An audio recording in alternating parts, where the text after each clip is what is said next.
কিছুক্ষণ আগে আমার ওয়াইফকে লাইফ সাপোর্টে নিয়ে গেছে, আধা ঘন্টা মতো আগে।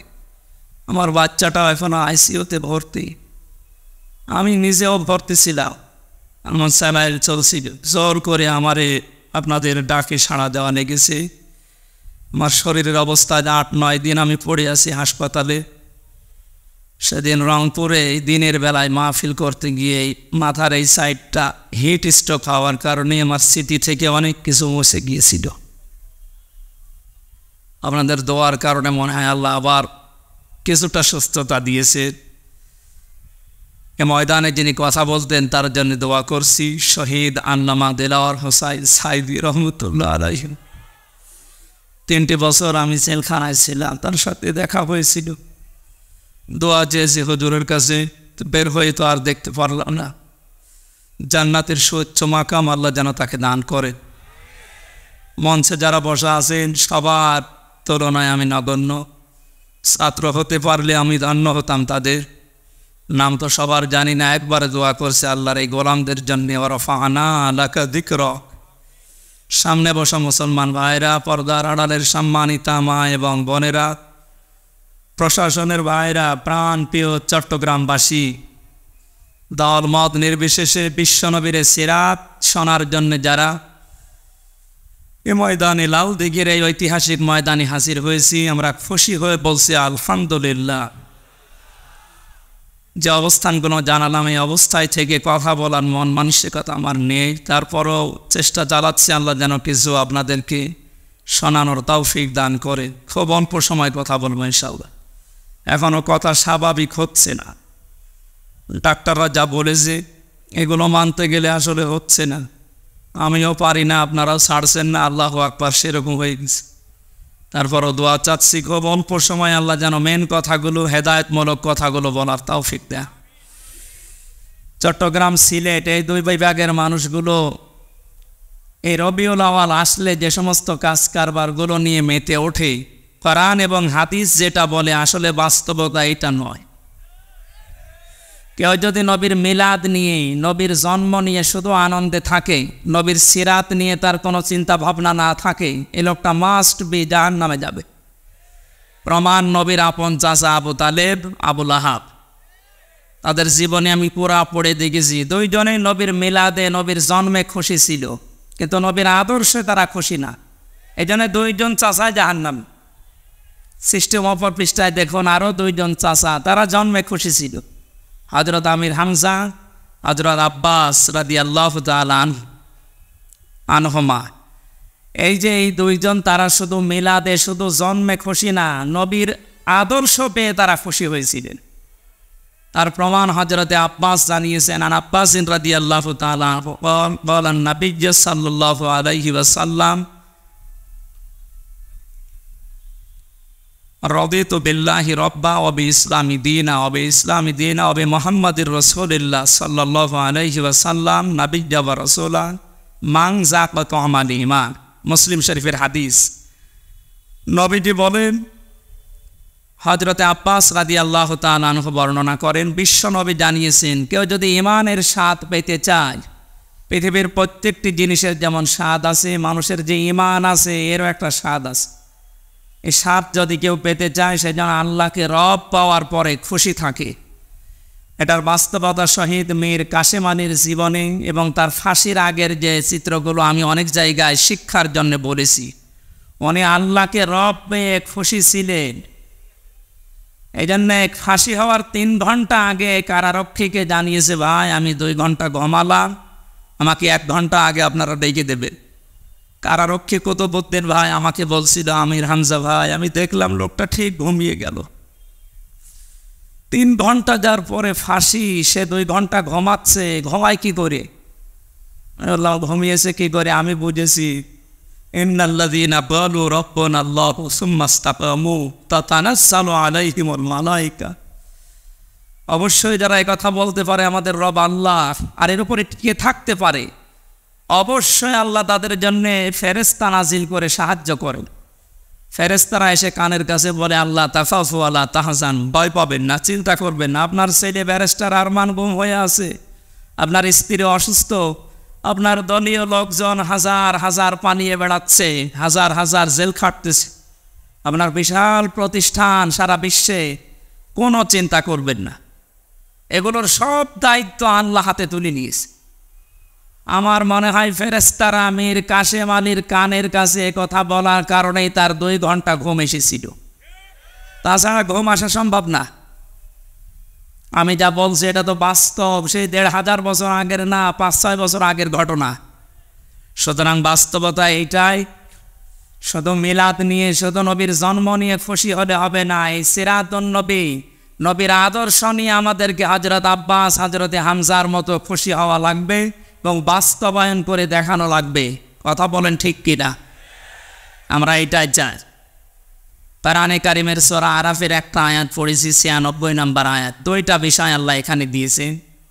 আল্লাহ তাআলা বলেন, ওয়ালাউ আন্না আহলাল কুরআ আমানু ওয়াত্তাকাউ, জনপদের লোকেরা যদি ঈমান আনে আল্লাহর প্রতি, এরপরে তাকওয়া অবলম্বন করে, লা ফাতাহনা আলাইহিম, সুপারলেটিভ ডিগ্রি দিয়েছেন আল্লাহ। আল্লাহ বলেন, আমি গ্যারান্টি দিলাম, অবশ্যই আমি নিজে খুলে দেব বারাকাতিম মিনাস সামাই ওয়াল আরদি, আকাশ আর জমিনের যত বরকতের দরজা আছে একটাও বাকি রাখবো না, সব খুলে দেব। ওয়ালাকিন কাযযাবু, কিন্তু তারা আমার রাসূলদেরকে, নবীদেরকে মিথ্যা প্রতিপন্ন করেছিল। ফাআখাযনাহুম বিমা কানু ইয়াকসিবুন, তাদের এই পাপের কারণে আমি আল্লাহ তাদেরকে পাকড়াও করেছিলাম। আয়াতের বাংলা অর্থ এটা ছিল। শিক্ষা কি? এবার আমরা বাস্তবের দিকে নিয়ে যাই। জালিম বিদায় হওয়ার পরে দেশের মানুষের ইমানের যে পার্সেন্টেজ আমরা দেখতে পাচ্ছি,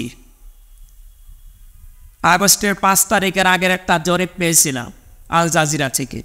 বাংলাদেশে 100 জনের 15 জন মানুষ চাইতো যে দেশে ইসলাম কায়েম হোক, কিন্তু 5 তারিখের পরে 1 মাস 7 দিনের ব্যবধানে একটা জরিপ আমি দেখেছি, আন্তর্জাতিক একটা জরিপ পেয়েছি। এই দেশে এখন 100 জনের 78 জন মানুষ চাচ্ছে যে ইসলামে দেশে কায়েম হোক। বাকি আর যা আছে 22 জন, খুব বেশি না। দিন যদি এভাবে যেতে থাকে আমার মনে হয় বেশি দিন আর লাগবে না, এদেশে অতি শীঘ্রই আল্লাহর দিন, কোরআনে কারিম কায়েম হবে ইনশাআল্লাহ। বাংলাদেশ জামাত ইসলামীর কেন্দ্রীয় আমির ডাক্তার শফিকুর রহমান কুষ্টিয়াতে গিয়েছিলেন কয়েকদিন আগে। সাংবাদিকদের প্রশ্নের জবাবে তিনি জানিয়েছেন যে আমরা যারা দায়িত্বে আছে তাদেরকে যৌক্তিক এবং সম্মানজনক একটা সময় দিতে চাই, কিন্তু অনেককে আমরা দেখতে পাচ্ছি 5 তারিখের পর থেকে তারা অনেক উচ্চবাচ্য করছেন। আপনি কি করেছেন বলেন তো? সমন্বয়কদের ভেতরে আপনি একটু খোঁজ করে দেখেন, 152 জন, তার ভেতরে 108 জন ইসলামী ছাত্র শিবিরের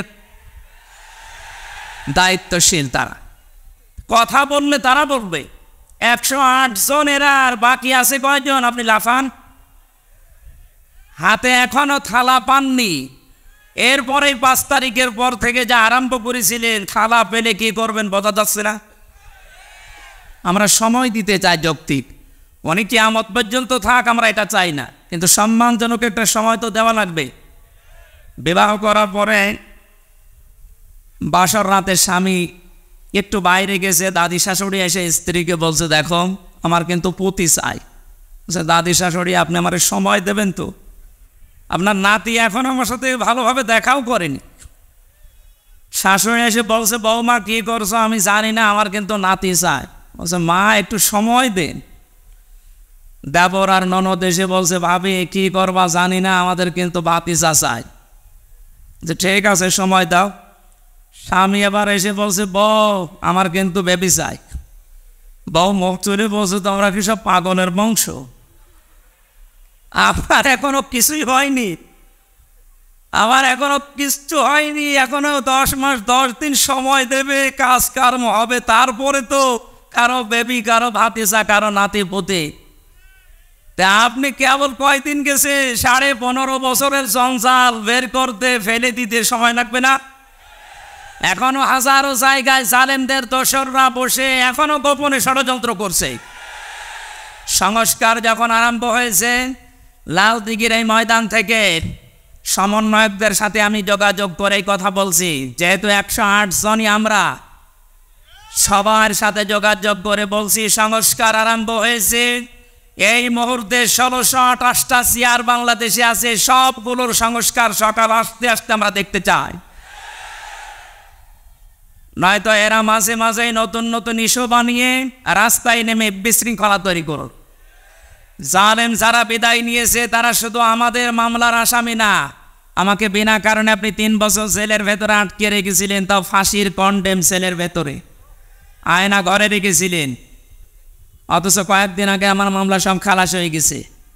আদালত কর্তৃক প্রমাণিত যে আমার কোনো দোষ নেই, আমি নির্দোষ। নির্দোষ মানুষকে এভাবে 3টা বছর কষ্ট দিলেন।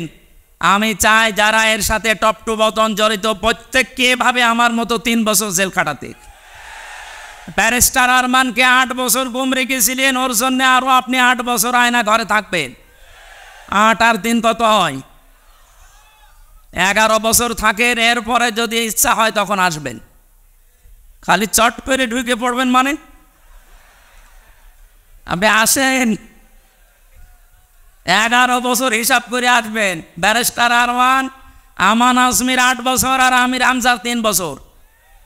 কথা বলেন না কেন? আমরা বেশি চাই না, যতটুকু করেছেন অতটুকু করব। জেলখানায় আমার এই গেছে একেবারে যোগাযোগ বিচ্ছিন্ন। আমার বউ, মেয়ে, ছেলে, আমার মা বাবা বেঁচে আছে কিনা আমি তাও জানি না। আপনি কেন এত কষ্ট দিলেন? আর যা খাওয়াইয়াছেন মনে আছে কেউ মাখিয়ে মাখিয়ে খাবার আমার দিত। এই কারণে তো শরীর নষ্ট হয়ে গেছে। কিছু কথা বললে আমি আর বুঝ পাই না। ডাক্তাররা বলছে ভেতরে অনেক পয়জন আছে, এগুলো বের করা লাগবে, স্বাভাবিক হতে সময় লাগবে। আপনি যা করেছেন, শুধু আমির হামজার মামলার আসামি আপনারা না, এই টপ টু বটন যারাই জড়িত আছেন আমি জানি সবগুলো আল্লাহর মামলার আসামি। এটা আমি বানালাম। সূরা শুরা 25 নম্বর পারা 6 নম্বর পৃষ্ঠা 13 নম্বর লাইনের 42 নম্বর আয়াত প্রথম অংশে আছে। বাংলাদেশে এখন প্রায় 66টা তাফসির পাওয়া যাচ্ছে। যে কোনো তাফসির দেখবেন এই কথা লেখা আছে, ইন্নামাস সাবিলু আলাল্লাযিনা ইয়াজলিমুনান নাস। অবশ্যই আমি আল্লাহ মামলা দায়ের করব জালেমদের বিরুদ্ধে যারা মানুষ হয়ে মানুষের উপর জুলুম করে। সুতরাং এদেশে যিনি বিদায় নিয়েছেন, সে লক্ষণ সেন বিদায় নিয়েছিল 850 বছর আগে। তার উত্তরাধিকারী এই যে কয়েক মাস আগে বিদায় নিল, ইনি সহ যারাই দায়িত্বে ছিলেন আপনারা সব আল্লাহর মামলার আসামি। ইয়াজলিমুনা নাস দিয়েছেন আল্লাহ, ইয়াজলিমুনাল মুসলিমুনা না, যে যত মুসলমানকে অত্যাচার করেছেন না। আজ আমরা যা দেখতে পাচ্ছি গোপন ষড়যন্ত্রে, আমি আশা করব আপনারা থামবেন। এরপরও যদি আপনার বৃত্তি বাড়তেই থাকে, এখনো পর্যন্ত অনেকের বৃত্তি বাড়ছে। আপনার দুনিয়া তো শেষ হয়ে গেছে, আখিরাতটাও শেষ, এখনও তওবার দরজা বন্ধ হয়ে যায়নি। আপনাদেরকে আমরা কোরআনের জন্য, আল্লাহর জন্য ভালোবাসি, এই জন্য আসেন ফিরে, এখনও সময় আছে। গত কয়েকদিন আগে দিনাজপুরে 10 জন মানুষ মুসলমান হয়েছে। তার আগে 2 জন হয়েছে চুয়াডাঙ্গায়, এর আগে 1 জন হয়েছে গাইবান্ধায়। দেখতে যা পাচ্ছি 78% থাকবে না, 100 ভাগের 100 ভাগ মানুষের দেশে ইসলাম চাইবে রাষ্ট্রীয়ভাবে ইনশাআল্লাহ।